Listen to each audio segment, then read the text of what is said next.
welcome back. It's good to see you.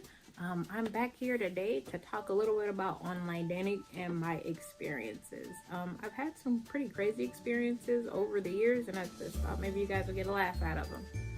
So I've done a little bit of acting in LA, and I got to work on this one show. It was a network show. It was on for a really long time, and there was one of the actors who was just adorable and just so kind and so sweet, and he would talk to everyone and he got to know everyone, and you couldn't help but just love him.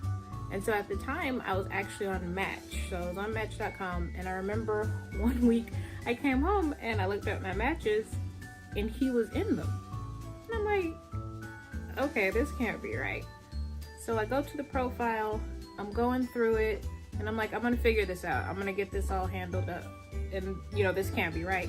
So the guy says that he's an architect when I looked at his job, and I'm like, yeah, see, I got you. So I go on, and they have it on there where you can file like basically a complaint if someone is pretending to be someone else. So I go on, I write this freaking novel about like how I know this person personally, and this is not him, and I speak to this person regularly, and this is not, he says he's an architect and he's not. So I go through all this stuff, I send it, and then maybe a couple days later I go back to see if the guy is off of there, and I'm like, he's still on here. I'm like, how the hell is, like, what are you guys doing? What kind of place is this? And so I went to ask them, like, why haven't you removed this yet? And their response was pretty much like, he's proven who he was. And so I'm like, how is that possible? So I'm left at this point, all these years later, like, did I unmatch with this person and it was actually someone that would have been really cool to hang out with? Like, did I like screw myself out of a really cool experience? So my need to be right, to know everything, may have bit me in the butt in the long term. Then there was another time that I met this guy just online. It wasn't like a dating site or anything like that.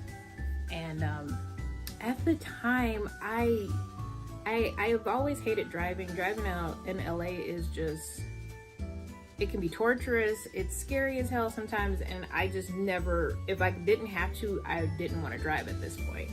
So I got dropped off at the date. So we went to a movie, and then afterwards, he's like, I'm gonna walk you to your car. I'm like, okay. So it's like, I'm trying to like politely and playfully, like, you don't have to do that. We could get it. And it's like, no. He was like, I'm going to do this. And so I just start walking. I pick a direction, and honey, I'm like, we're going for it. I don't know how this is going. I'm walking. So I start walking in a random direction towards other buildings, and we pass like 3 parking lots. And I'm like, in my mind, like, it was bringing out the cold sweat all over. In my mind, I'm like, how far am I gonna let this thing go? And I was just, the 4th parking lot, I'm like, this is it. I'll stop here. This is it. And so I just like randomly start veering towards like a car, and we said our goodnights, and he starts to walk away. And I didn't want him to look back and see me just standing by the car, so I ducked down behind the car and just sort of just counted until I felt like he would be out of eyesight, and then stood up, walked to the designated area that I was being picked up, and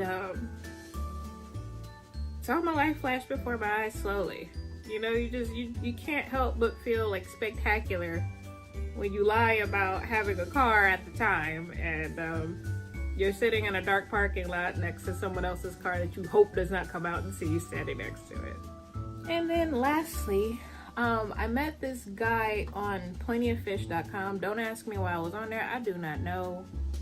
It was a desperate time in my life. Morale was down, honey. I had just graduated from college. I was very confused as to what came next, and I thought maybe this was a great way to waste time. And it was just that. So this guy, he's like, oh, he said he was a doctor.